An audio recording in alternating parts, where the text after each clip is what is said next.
My name is Alyssa Gates. I'm a member of the Mississippi Gulf Coast Alumni Chapter of Delta Sigma Theta Sorority Incorporated, and I will serve as your MC and moderator for this evening. Over the years, Delta Sigma Theta Sorority Incorporated has been committed to serving, educating, and empowering communities to engage in and continue their active involvement in local, state, and national issues. With the theme to empower our communities through action, advocacy, and advancement, our goal is to provide an opportunity for meaningful interaction between the candidates and the voters. Tonight is your opportunity to listen to all these City of Gulfport candidates who are on the ballot and to hear their views on the issues. Before we begin tonight, I want to remind everyone to please turn off all personal electronic devices. Is it fair to everyone concerned? Will it build goodwill and better friendship? And will it be beneficial to all concerned? Thank you very much. Or which ward, or if you want the mayor to answer the question, which do I support? Is that the question? Do I support? I do not support the current agenda. I believe in equity. I believe in inclusion. It is important for every. Yes, that's all I'm gonna say. That's right. We all deserve causes of why people are homeless. No one wants to be homeless. So we have to address mental health care. We have to address substance abuse. We have to address the fact that we have income, salaries in Gulfport that don't match the rent costs or mortgage costs. You know, so we need to make sure that we have affordable housing for people and not just treat homeless people in some demeaning way by putting them in jail or fining them for asking for money. That is not the way, under my leadership, that homelessness will be addressed in Gulfport.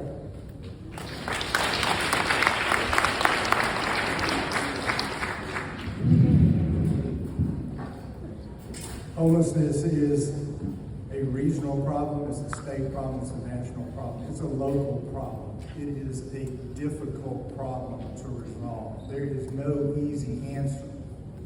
There are over 100 organizations that provide some form of support, care, attention to the homeless in our city.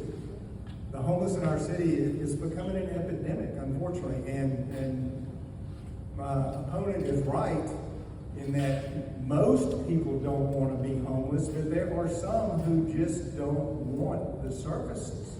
And that's terribly unfortunate because they do have illnesses that need assistance with mental health. In Southeast Mississippi since 1925. The following is an example of what teens are faced with today. So I was walking back from practice when Tara, my homegirl, was riding in the car with her cousins and they asked if I wanted a ride. So I hopped in. That's when I saw a gun for the first time. Her cousins were pointing out the window with the music blasting, like they were in a video or something. Well, they get pulled over by the police. They wrote her cousin a ticket, and since he had a suspended license, the car was turned. My mom and dad had to come pick me up on the side of the road in handcuffs. I'm still grounded to this day. It was on JZ 94.5, along with Mississippi Power, local law enforcement, district attorney, judges, and sheriff's office are committed to encouraging young people to be good, law-abiding citizens. Yes, we're in Gulfport. You know my father, Dr. Felix Dunn. I've got some things. We're on the Freedom House for all the Freedom Houses.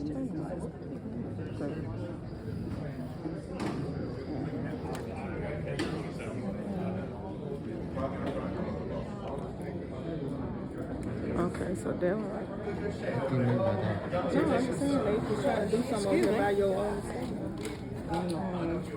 Central Elementary and what's the area? How y'all doing? Y'all hear me? Feel free, look around. You got drinks on the other side, and then the sheriff's sitting where you're like, thank you very much. I did RSVP.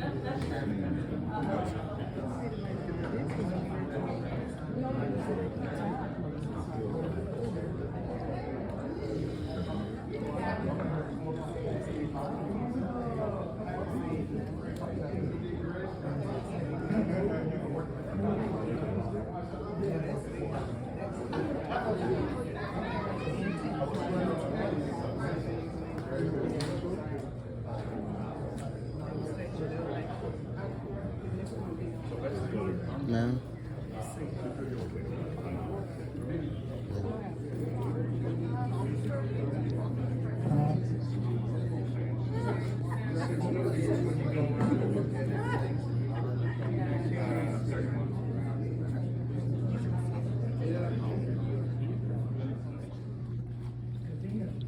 Yeah, so money and casinos for sure. Okay. Anybody else? Beach for sure. Tourism. So tourism, yes ma'am. So there's so many great things when we think of Gulfport. Also, when Gulfport comes to mind for me, I think of resiliency. When it comes to hurricanes, when it comes to crime, when it comes to so many other things, we get back up and we start going again. And Gulfport is just one of those cities that's always growing, and it's already doing great, but everyone within this room wants to see where else it can go, right? So I'm from Hattiesburg, those of you who do not know, but right now I serve as Good Morning Mississippi anchor at WLOX, and I love Hattiesburg. I'm always going back and forth, in and out of home, but I guarantee you, the further you get down Highway 49, it starts to expand. The highways start to get larger. Why is that? Because that means you're getting to bigger and better opportunities, growth, development, and it's so great to see everything here on the coast continue to thrive and get better. So tonight you're going to be able to hear from those mayoral candidates wanting to take Gulfport to the next level, continue to bring everybody together and be on one accord. You're also going to hear about growth and development. As you can see, we have some examples here up front. I'm not sure what's going on with this. We're going to get through it. But it's going to be so much that we're going to be able to unpack tonight. So I'm excited. Not going to keep you guys too long. I understood that some people probably thought that everything kicked off at 6, but that's okay. We're mixed and mingled a little bit. Now we're going to get down to business. I also want you to think of yourself tonight as a sponge. I say that because when you absorb a sponge into water, it gets all the water and it swells up. And then when you get home, you can kind of squeeze out all the information that you kind of absorbed from tonight.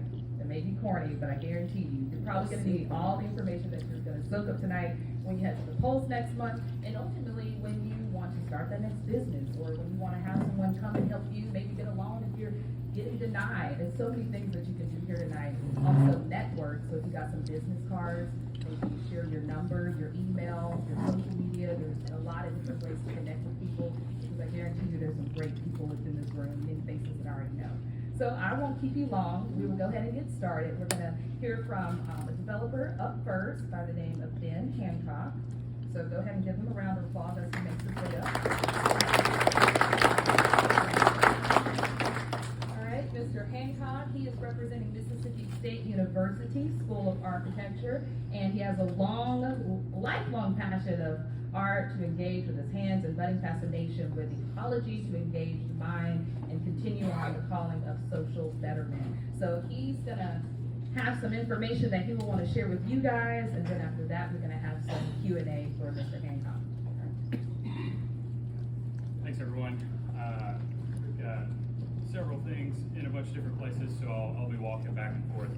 But yes, I'm a student, grad student at Mississippi State in the Department of Landscape Architecture. Sir, can you use the microphone? We can't hear you, man. Yes, sir.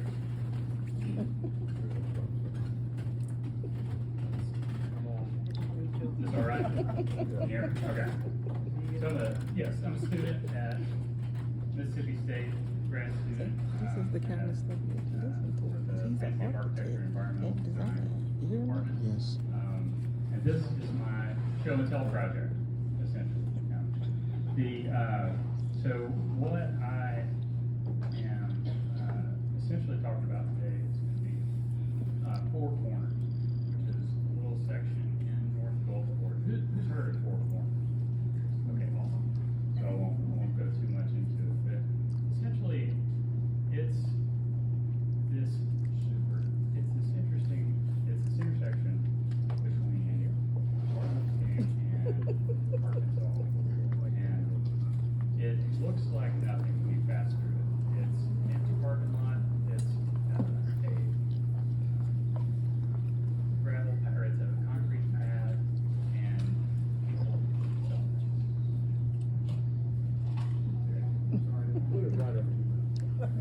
Has anyone heard me yet? Four corners. Okay. Check 1, 2. Yeah, There you are. good. Okay, thank you. All right.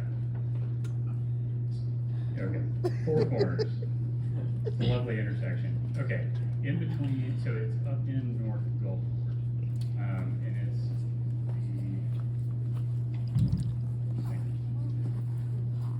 I think the mic got essentially nothing is there. It looks like nothing is there. It's a gravel path, concrete, and there's people selling things there. There's, you've got people selling watermelons out back of their truck. They're pulling up vegetables. We've got people reaching from there, playing music, all kinds of stuff. People are using the space, but there's nothing there. Part of it is if you look into the history of the site, there was, dance halls, credit union, shoe shine place, way back in the 30s and 40s. And so these people are still using the space as if there's buildings there, right? There's still commerce happening on the site, even though there's nothing present. Normally it's the opposite. Normally there's buildings and no people, right? And so one of the things that I did was go through the neighborhood. I got a haircut from Mr. Shump there, and then talked to Mr. Anthony Thompson, Mr. Harris, and so through all of this, kind of gleaned kind of a general idea of what Four Corners is, what it means for the neighborhood. One of the best quotes was from Shump. He's the guy who cut my hair. If I can memorize it right here. If you invest in people and what they're already doing, you just enrich and uplift them. And that is the goal behind this project. Where if you invest in the social infrastructure that's already happening, then you don't have to, throw $10 million at something and then blow everybody out. Because the last thing you want to do with a flame, of course, is throw a bunch of gasoline and logs on it, and that snuffs it out. You have to fan it in the flame. So, several, problems with the site, several awesome things about the site. One of them being name recognition. People know about Four Corners generally. It has this sort of informal come if you may want to, and kind of ancillary wares. And so, some really cool things and some really hard things. It's brutally hot. And so, some of the design interventions to use are small, where if we plant trees along there, it helps with shade, it mitigates stormwater, it does all of these little things. And so if you look over here, essentially the overall vision for the Four Corners area is one of incremental growth.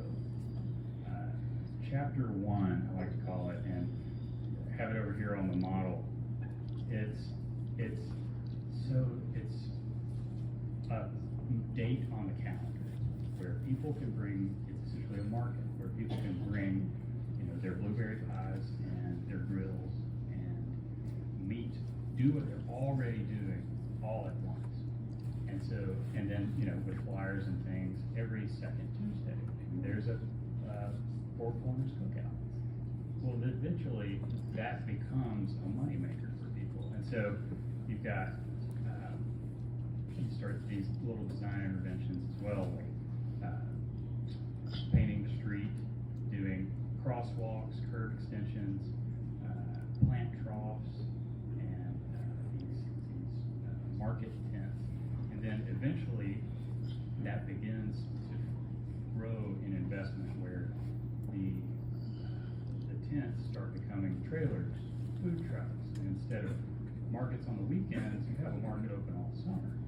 And then eventually that grows into more dense, like actual structures and things. If that's the way, the community wants to go. The beauty of the strategy is that if we stay at the tents and the paint, like that's already achieving so many goals that aren't already so, but then once you keep going, then there's street improvements, better walkability, more safety, and even ways where you can clean the stormwater here from going into Turkey Creek, which is already contaminated. And so how do we, this site could be better, but it doesn't have to happen overnight. It doesn't have to take $1 million. Just bring your blueberry pie next Saturday, and over time, this grows into something that is not overly designed, but is still beautiful, and a breath of fresh air for to show the uniqueness that is North Gulfport and the Turkey Creek communities. Thank you. Any questions? Have you been through that lately? This They have afternoon. a private sign up there saying no soliciting private property. So who owns that? Excellent question. Last I looked, it was a minority development company, and I would have to check on who owns that. You said it was North Gulfport, but you didn't give us maybe I didn't hear it. Where's the location at? It's Four Corners, which is the intersection of Martin Luther King and just to the west of 49. So the Dollar General, behind the Dollar General, Family Dollar. Yeah. Thank you.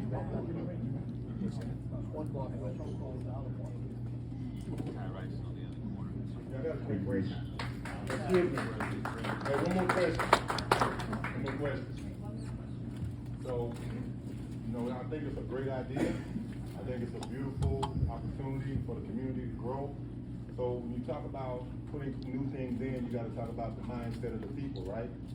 So what are the components? I know we talked a little bit, but you may not have chance to talk about it, but what are some of the components that you can put in play outside of putting the corporation, the industry that we would like to see? But what about the mindset of the people being ready? So some kind of workshop to get people set up to say, okay, we want to change this in what, year, 2 year, what's the build out on that? I understand this is a project that you put together, but thought about that, about the people, how they're gonna be willing to accept it, and are they ready for it? That is a great question. And some that I would think events like this would help a lot better. Events like this, just to get it started, and then working with kind of like Anthony Thompson, Mr. Harris over here, kind of leading some of that charge. But just casting a vision for folks, some education and some just help. It doesn't take much, you don't need all this capital to get this thing started.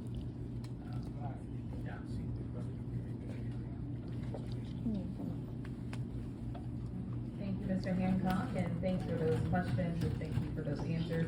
Honestly, what I took from Mr. Hancock, I believe he's wanting to expand what's already been done in that area. So I did tell you at the beginning of this, everyone here is on one accord. We want to see Gulfport grow and thrive, and just ultimately see where else we can go based off what we're already doing. So Mr. Hancock, thank you so much for that. We're going to be moving right along, and we're going to be introducing the Bellemere development to discuss more about Main Street development in the Gulfport City Center. We could welcome him up now.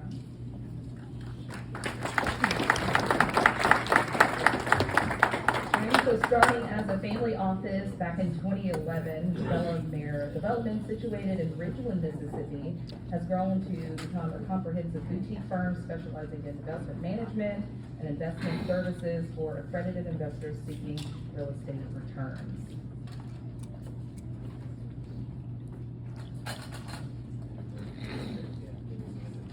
Good evening.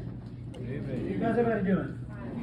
Good. Thank you all for coming out and listening to all of us talk. My name is Sunny Safety, and as a beautiful woman mentioned, we're from Ridgeland, Mississippi, Central Mississippi. I actually grew up in Mississippi. I was born in the Delta, in Greenwood, went to Millsaps College, Jackson, lived in Oxford for a little while, and have been in Madison now the rest of my life. I did not get a lot of opportunity to come to the Gulf Coast. I got involved in a project down here, not this one, but another project, about 2 years ago. Met some great people, and I've been amazed at how warm and welcoming people on the coast are. I was telling my team, which is Mr. Juan Vargas and Tatiana, who are also work with us, how it's just different down here. Y'all have a very unique sense of community, very open, very relaxed. And I think it's probably the hidden secret on the Gulf Coast. Throughout the rest of the state, you see a lot of development. And you've had a lot of development on the Gulf Coast as well. A lot of that development is centered around industry or job creation. We were brought into a project that started about 4 years ago. And y'all might know it. It's at the intersection of 49 and 90. It's the big vacant lot around the Shipping Island Museum building, right across from Half Shell in downtown Gulfport. Everybody know what I'm talking about? Yes. All right. It's like, to me, one of the best intersections in the state of Mississippi. And what the project was intended to improve quality of life in downtown. And how would that happen? That is by providing housing in downtown Gulfport, bringing people back into downtown Gulfport to live. Well, the unique thing about the site, and there's an image of it way back there, it's also the site of the old Great Southern Hotel. So what we have designed and what you're seeing in front of you, and I'm going to try this. Okay, so what we have is two different components that make up the project. The first one is the multifamily. The first is a multifamily, meaning apartment complex. It will be 137 units, and this is the most of it. This is along 13th Street, and at the bottom of it, there's also retail, and in that retail, we'll have, right now, potentially a bakery, coffee shop, a little bodega, kind of like a convenience store without gas, to offer things that don't exist in downtown Gulfport currently. The apartments are here, as well as along the Gulf View. The other component, large component of it, is a hotel. The hotel is a Marriott Tribute Hotel. What that means is, Marriott, is everybody familiar with Marriott International? Mm-hmm. Marriott is the largest hotel chain or organization in the country, or in the world currently. And Marriott has identified in certain places, like Gulfport, that there's such a unique sense of place. It's something very special about being on the Gulf Coast. It's not like Central Mississippi, it's not like the Delta, it's not like North Mississippi. Well, what we're going to do is build the first tribute hotel in the entire state of Mississippi. And what that is taking a boutique feel, so it's an image and a look and a feel that's only Gulfport. There's not going to be another one. There's only going to be one, because it's special. But it's going to have the engine of Marriott behind it, meaning rewards points, reservations. So the other part of this development in this hotel is on the top, we're going to have a rooftop bar. And that rooftop bar is going to, as you can tell, kind of shoot out, looking at the ocean. And I came here probably, a year and a half ago, and first met with the GRC. And we stayed at the Island View Casino and had a meeting the next morning. And downtown Gulfport was dark. It was dark, it was clean, it was nice, but it was dark. And there was no light. And so when we looked at what we were going to do, we designed this to be, like a lighthouse. A lighthouse along the coast keeps ships from running into it. This is a lighthouse that brings life and attraction and fun and activity. And so what does that mean for everybody else that lives here? Because the hotel is for guests or people coming into the market. The apartments are predominantly going to be targeted to professionals. Because you've got Ocean Aero, you've got a lot of things happening at the port. You have a lot of jobs coming into the market, and that's what the target's gonna be. What does that mean for people living in Gulfport? It's tax revenue. This project will yield at least $3 million of tax revenue annually, perpetually, at least, that's on today's money. It'll create 200 jobs. This is not me, this is a economic impact, somebody way smarter than me telling me what it's gonna do. But it's gonna create 200 direct jobs and 400 indirect jobs continuously. Indirect jobs meaning delivery drivers, police officers, firemen, things that are supporting this development. And it will, and help me if I'm right, 400 construction jobs? 400 construction jobs.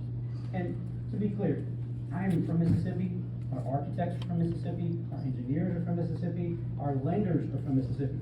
This is a project completely designed, developed, and will be operated by Mississippi. Any questions? Okay, anything else y'all wanna know about this? How long is it gonna take? So, good question. So, because I've heard this, I think, have y'all heard this project was announced maybe a few years before? I wasn't part of that. So, but we have already pulled our land disturbance permit. We anticipate to break ground on this in July, somewhere between July and August. So you own the property already? Right, our partnership group owns the property. We are the developer of it, and we're also a partner in it, but it is owned, yes. So the 2-year delay, what's caused that delay? Have you, borrowed money anytime recently? So it's not, it doesn't have anything to do with codes or dealing with the local government? The local government's been fantastic. I mean, I just want you to know, and particularly, and I will tell you, and this isn't a plug or anything, I don't believe you don't have a dog in the hunt, but Hugh Keating has been instrumental in making this project happen. As far as helping me personally navigate who to talk to, what to do to make it happen, this is a very difficult project. One, because of geography, because of the flood and the velocity zone where the tidal could come in. And it's hard to see, and you can kind of see right here, along this part of the hotel, that's actually a podium. It's gonna raise the entire site 18 feet before you actually have any live load. Thank you for asking that question. It's hard to see, but if you look right here, we'll be building a parking garage. So a public parking garage, that parking garage is funded with Gulf Coast restoration funds, but it will not be owned by the development. It will be owned by the GRC and the city. We will build it, and they will own it. So I have a question. Yes, ma'am. So you struck, the residential area? Yes, ma'am. that you're planning on building. Can you tell me about the affordability of the residential area? Will this be moderate to low income? Will this be very high income? Or does it have a price range? Yes, ma'am, it's gonna be higher income. It is targeted. So is there anything about this development that is low to moderate income? It is a facility of quality of life. It's gonna have the rooftop bar. It doesn't matter what your income is. If you wanna drink, you wanna eat, it'll have a full service So restaurant. we have an issue here in Gulfport with affordable housing. Yes, ma'am. So how does this project support affordable housing? Or does it accent affordable housing in any way? It does, because the people that will work here might be living in affordable housing. It will provide jobs for people that need affordable housing, and it will create tax revenue that will help grow affordable housing. That's a question most people know, because most of the time when companies come in, like even with the budget, they're not paying what Alabama's paying, they're paying below that, so that's gonna be an issue too, when you say, How much they gonna be paying their they're making employees? minimum wage, they're not even gonna be able to afford the house they're saying. I know Exactly. companies are working on this, Typically, we pay higher than we're not talking about minimum wage, the market. And so the market dictates wages. So whatever the market wage for a cook, a server, will be a little bit above that. You know, I've been through this. I'm from St. Petersburg, Florida, downtown Central and School Street, with the predominantly Black African American. Most of the people that moved in were making $100,000, $200,000 working up north doing remote. So my issue with, if you're gonna focus on the local making a wage around here, I don't know too many people here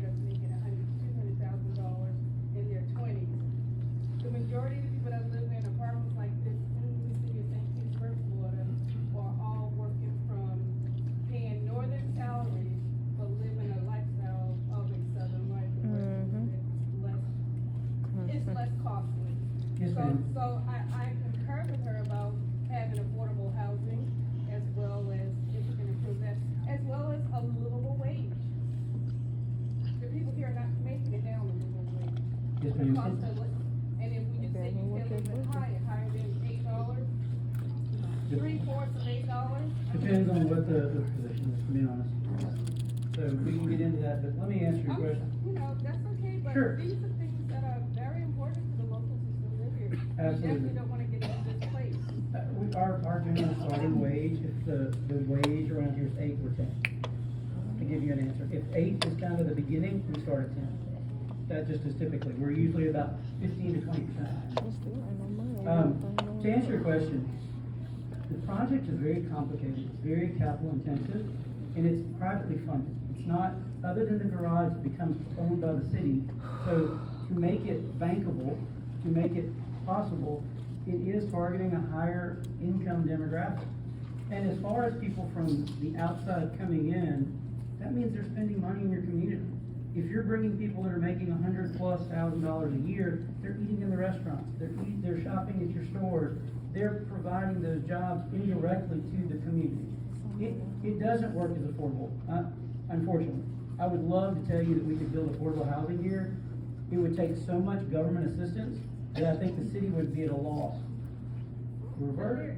There is a way to combine, developers and community, and that's what's really important. Yes, ma'am. Is because I'm all about developing downtown Gulfport and all areas of Gulfport. Yes, ma'am. However, we need to make sure that these developers are in touch with the community that they are coming into. Yes, And ma'am. that's what you're doing this evening. Yes, ma'am. I welcome you. And I think that- I think you and I think Barney, what's the name of, after the race and, yeah, and goes up for putting this on this evening. So, because I'm standing and asking these questions, I want you to know that I'm not against development. What I am concerned about is that those developers are part of our community. They don't just come in and develop, they come in and they collaborate, and they, and that's what it's working on. Well, I appreciate that. I hope, Yeah, I'm good. I like hard questions. I'll do the best to answer them. I don't have all the answers, but I will try my best. Yes, ma'am?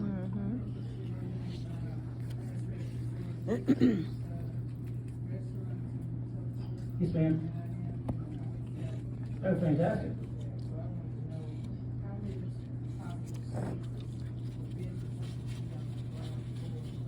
So in the ground floor, in this section, there's 8,000 square feet. So depending on how we can move that 8,000 square feet of retail that's available for lease. In the hotel itself, it's gonna have 3,500 square feet of a restaurant and about 850 of a bar, which transitions from the lobby into the restaurant. And the rooftop's gonna be about 2,500 square feet. Some of it we do, but there is an opportunity, and so far, every tenant that we have for those spaces are in the market already. We're not looking for a change, we're looking for people that are local and that have a unique experience. That's the goal. Yes, ma'am. Would Marriott be seeking any type of tax break, or would we realize this income? There's no tax break. It'd be income immediately. One last question. So I know, typically the city has, things where they're giving property away, just to run, or the city gonna be giving any of our, like.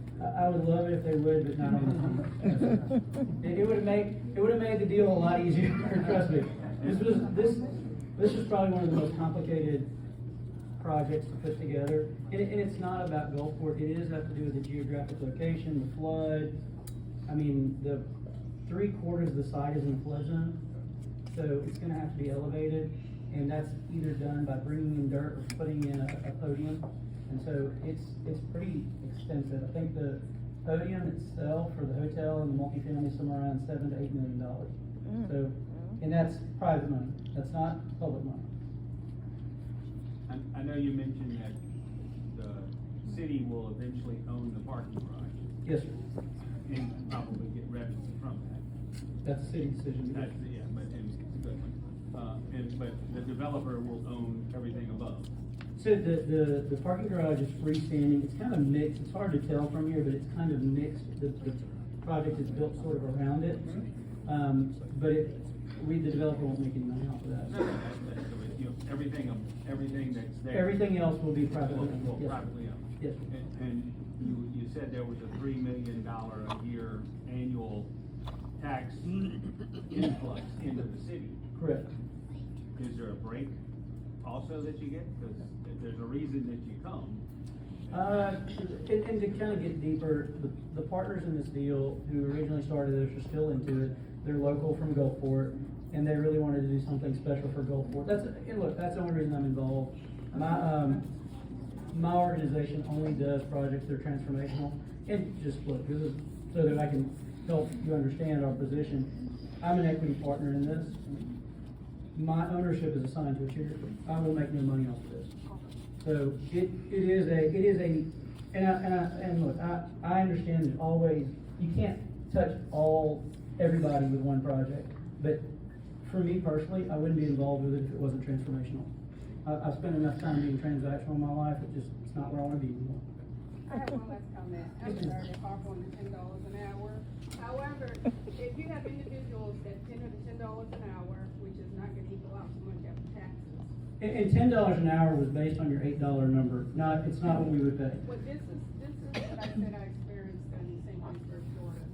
They had no workers because they could not afford to live in the city to go to work, so they would move outside the city. And then there was always an employment shortage because people couldn't live in location that would get them to work in a timely manner. That was the biggest crux that no one had taken into consideration. Yes, ma'am. So that's my issue. You may not have workers. So, and I look at things like that. The unique nature of that is that the market will push the rates higher. If you can't afford to get to work, we have to pay. These are not businesses that run off computers. This is hospitality. This is customer service. You have to have somebody to cook the food. You have to have somebody to say, welcome to Marriott. We cannot replace this. It's just, it doesn't exist. So we have to drive the wages will be driven by the market demand. The other thing that and just so you guys know, on a hotel, very few people in the market stay at the hotel. I mean, very few Gulfport people will stay at the hotel unless there's a fire or other things that they don't want to know people doing. But you got that. But this brings tax revenue from out of state, right? These are travelers. This is not a project that will bring people from Biloxi. This is a project that will bring people from Pensacola, from New Orleans, from Birmingham. That's where this really happens. Is you're bringing, as you mentioned when the northerners that came down with higher income. That is what this is. It is about bringing people that have more disposable income, spend it in your community. Why do they spend it in New Orleans? Why spend it in Pensacola? Spend it in Gulfport, Mississippi. Yeah. Like, y'all are so nice. I mean, yeah, you should. You should be very proud of it. I told my wife, we've got 3 kids, and if my wife didn't work at the school that we attend, I would move to the Gulf Coast. Y'all are much nicer people than I have. Dealing with the city, dealing with everybody I've met here, everybody's been super hospitable. Even walking around. That's the infrastructure. Yes, ma'am. So actually. And the roads. Yes, ma'am. So the site was developed previously. So there was People's Bank, drugstore. So the infrastructure is actually in place. So, yes, ma'am. One of the things that you look at when you do construction is stormwater. And so with our development, we're actually going to decrease the amount of stormwater that was used to be produced on the site. Because it's all concrete, it's all parking lot for the most part. So it's actually going to take some of that, put some of that capacity back. Because we're going to have more green spaces. Yes, ma'am. Has the project received any BP oil money? Yeah. Only funds that are like, it's Gulf Coast Restoration Funds, which I mean. I think that's from the BP. And that's all going to the garage. So it's going into the garage. The garage is going to be owned by the city, so the city will benefit from it. Yes, ma'am. There's 2 local, Roy Anderson and Rick Carter in the garage, and move on 13th Street and then come down 25th and then finish it up. That's kind of our staging, which allows us to have a laydown area and work, so we don't interrupt. Somebody asked about traffic and its impact. We're gonna work to kind of prevent that by keeping stuff on site. Yes, ma'am. Will the parking garage have the capability to expand by moving up? Because 2 levels to me doesn't seem like. It's 3.5. It's just hard to tell, but it's 3.5 levels. It's 288 parking spaces. I'm not an engineer. I can't answer that. I would think so, but I wouldn't. Don't take my opinion. Thank y'all. I really do appreciate it. Excited about moving forward after the race should you be elected. What are you looking forward to after you win, should you win? So. The thing I'm looking most forward to is working with the people in my community. I have been knocking on so many doors and they have told me what they want, and I think it's my responsibility to deliver, and I'm going to try and keep almost every promise that I make. Gulfport Town Center. That's my most exciting project, which is at the corner of 49 and 90. It's a $100 million development that's really going to change the face of Gulfport, Mississippi. I've been doing it for 16 years. I am the councilman that has built more residential developments than any other. I've done the numbers. And so I want to continue to do that because everybody wants to live in Ward 6. I just need the infrastructure to go along with it. We need to figure out where the block grant funds are, and we need to figure out if we can still use them, and we need to get them distributed the way they were intended to be distributed. Mickey Mouse or Donald Duck? Mickey Mouse? Mr. Sneak. Mickey Mouse or Donald Duck? Mickey Mouse. Goofy. What's your favorite seafood? Mine? Ron? Lobster. Lobster. Shrimp. All of it. Their food? Favorite seafood? All of it, lobster. Lobster? All right. Any other questions? Quick questions. Anybody got any quick questions? What about a policy question? Yeah, I'm just curious, you're talking about development and everything and infrastructure. What about blight? Blight. What about blight in our neighborhoods? What are you gonna do about the ordinances? Are you gonna rewrite the ordinances, or are you gonna take care of blight? Or are we just gonna keep going on just like we're doing now? Blight is the subject, and the question for you guys in popcorn style is, ordinances. You keep them or you enforce them or you get rid of them? Maybe some of both. They have to be enforced, but they have to have enforcement priorities. I mean, we don't need to be arresting people who are parking their camper on the side of their house when we have a building on Pass Road that's falling down, the roof is collapsing. I mean, we gotta get the code enforcement to focus on the priorities. So priorities is number one. If we need to adjust the code to make sure that blight is not a serious problem, then we do that. But what about our homes that are dropping in value because of the blight around us, because people don't take care of their property? Those are the priorities. The priorities are the problems that cause our property values to decrease. That's what we should be focusing on, and not the small things like someone who built a fence in their backyard. But you also have ordinances that protect these people. They know Well, what they can do, what they get away with. Then that's the second component, and that's the second half of your question. Do we need to adjust the ordinances? Well, if we can't do it with enforcing the ordinances we have, then we have to adjust the ordinances. Sensible enforcement, and let's be smart. Right. There's a big component of that relies upon the state statutes also. There's a limitation there. And that's easily fixable because all of you get to elect those officials also. And many times we write the state statutes for them. There's both work to be done at the ordinance level in the city and the state statutes to help with that. But I would dare to say priority is probably priority number one. Blight. I have to agree with priority.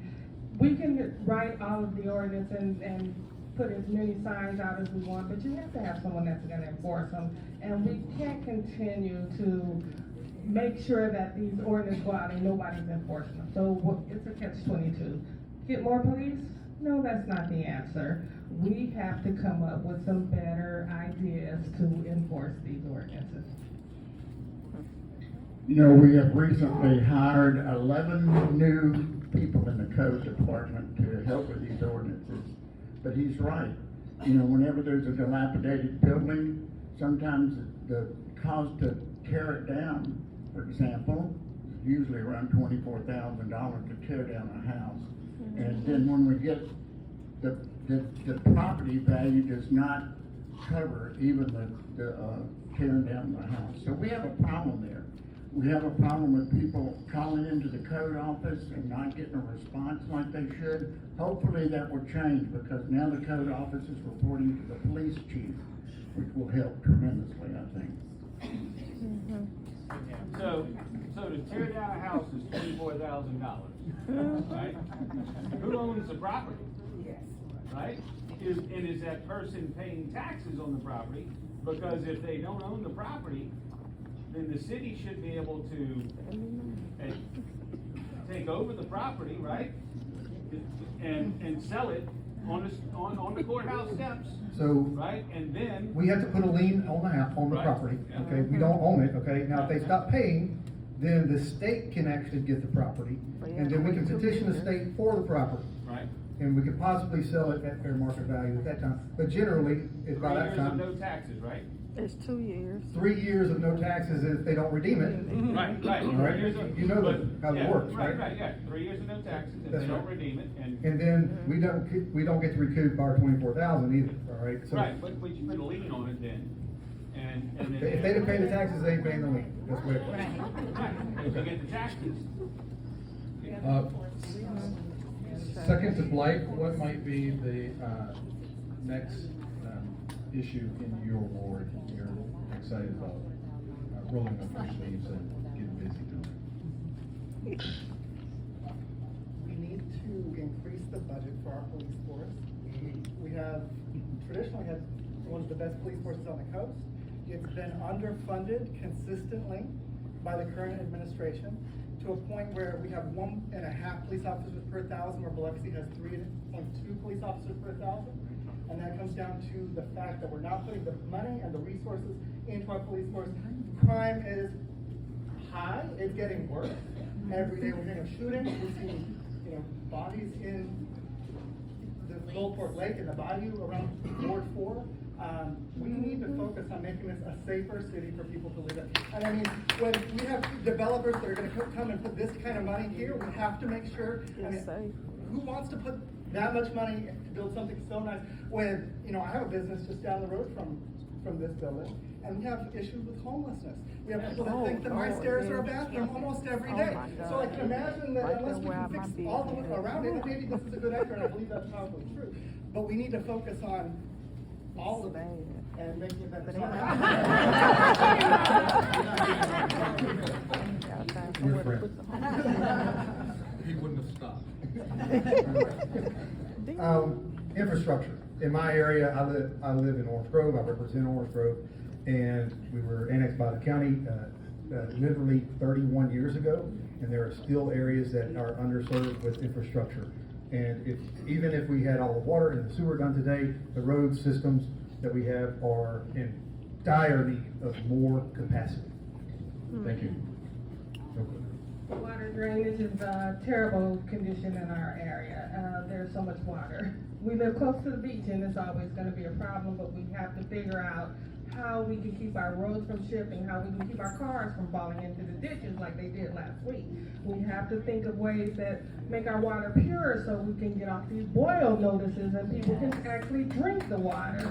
So we have to really, really work on the water system. And to keep in mind the boil water Role, representing all citizens to foster growth and development. With extensive involvement in the community, leadership includes roles such as Vice President of the Gulfport Redevelopment Commission, President of the Mississippi Coast Crime Commission, Chairman of the Board of Trustees for Leadership Gulf Coast, and various other leadership positions within the Boy Scouts of America. If you could give Mr. Buchanan a round of applause.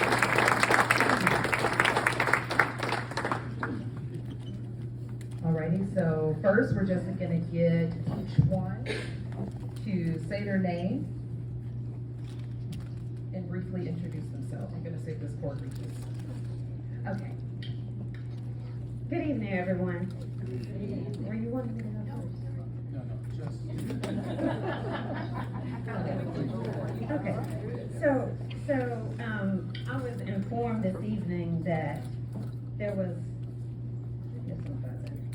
it wasn't gonna be like question and answer, that it was just going to be a time that we come and we do a 15-minute spill, right? I think that's what I was informed. And so I'm going to give you, I don't talk a whole lot, but I am going to give you my spill, right? So Mr. Hancock came up. First of all, I want to thank you for having this event again. I think it is so important for the community to know what's going on, and being informed is how I love to do this. So thank you, Ronnie, for putting this on, and all those that were involved in this. When I was listening to Mr. Hancock, it brought such a warm spirit to me when he talked about the four corners. So he asked, people to raise their hand if they knew about the four corners. Well, I raised my hand, but guess what? My whole life, the four corners has been what it looks like today. But I have heard so many stories. My dad has told me about stories about what took place on the four corners. You had businesses, you had restaurants, you had, do I have to use this? Yeah. Okay. All right. Just don't stand close to the speaker. You have to have, no, I need to record. No, I'm okay. I'm gonna make it work. I'm used to, challenges. I know how to handle them. And so, I'm told of these stories of these businesses and clubs where Tina Turner used to come and sing, and you had all these artists that came into I know what it is, it's that. You had these artists that came into the city of Gulfport, and they brought not just entertainment, they brought economics, they brought money to our city, right? And so to hear this organization that's planning to do development there is super exciting to me. And my dad even has his name on a marker, a blues marker there on the corner, where he was recognized as being one of the blues artists here locally in Gulfport. And so when I heard him talk about that, it reminded me of those were the days. You remember there was Archie Bunker and who was that? All in the Family. They had at the end of their sitcom little song that comes on in the beginning. It said, "Those were the days." Well, we want to be able to have those were the days for our children, right? And so it takes organizations like this to come in, developers to come in, but we have to be welcoming to developers. We want to make sure that we don't have all these hurdles for them to have to jump over in order to do development, but we also want to make sure that our community is layered with developers. Because you don't want just strange people coming into our city and just doing things. We need you. We need each of you to be a part on a consistent basis. So when I say transparency, I mean transparency. I want to make sure, me as mayor, I want to make sure that people layer policy, and people and policy layered equals good government. And that's the only way you do it. You have to have buy-in from the community. You can't just come in and just put something there. I love this this housing that's not affordable, but will bring economic development to our area. So I thank you, sir. I thank you, gentleman from Madison, for explaining that to us, because it is important that we have jobs. It is important that we have good paying jobs. And so I'm going to hold you to ensuring that these companies that come into this development here, I'm going to hold you to making sure that we have jobs that are good paying jobs, so that when people leave from downtown, they can go home and they can afford the affordable housing that I plan to make sure happens here in Gulfport. So thank you for that. I am again delighted. Please do not forget to vote on June 3rd. I need your vote. I come with experience.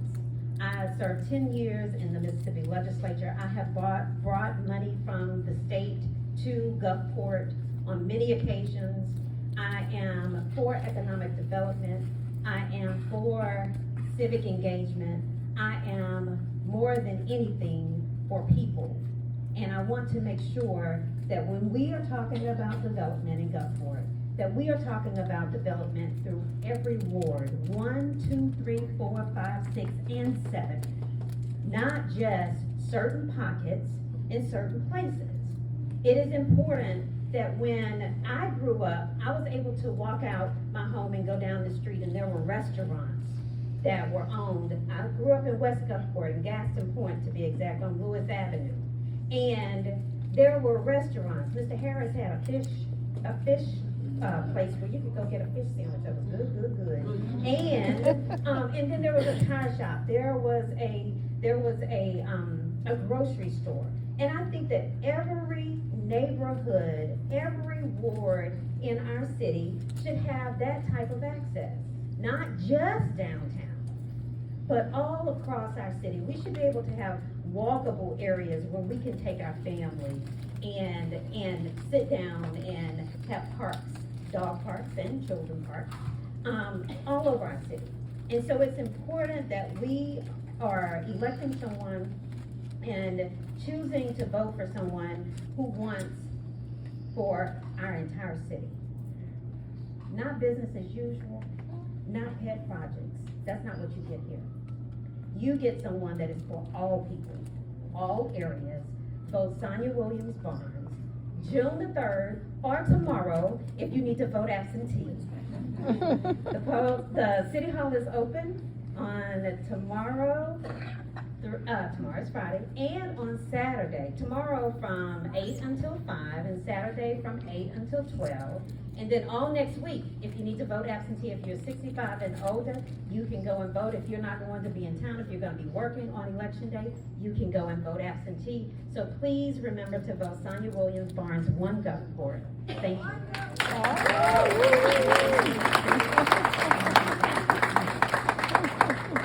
200 years. And what we are going to do instead is show up and show out and show America what's coming in 2026, because we're going to have Sonia Barnes to lead us there. I live in Georgia now, and I know something about some tough elections. I know that sometimes you do everything you're supposed to and it doesn't quite work out. But what I learned growing up here in Mississippi is that my job is not to win, my job is to work. My job is not necessarily to get the title, but it's for people to know me by my efforts and to know me by my challenges and to know me by my efforts. It's to know that I am part of a fabric of this country that believes in more. But I think sometimes we just win because we should. You see, in Gulfport, we have seen storms come and we've seen hard times. In Georgia, we saw hard times and we saw storms come. And in 2020, we sent 16 electoral college votes to send a Democrat to the White House, and we sent John Ossoff and Raphael Warnock to join my friend Benny Thompson in helping save America. But this time, we've got to start at the local level. Because the people closest to the pain have to be closest to the power, and the power of change is in Sonia Williams Barnes. She's been knocking doors and making phone calls. She has been doing service. But now, it's out of her hands. Now is the time for us to show up and to show Georgia and Alabama and Louisiana and Iowa and Idaho that change isn't going to come from these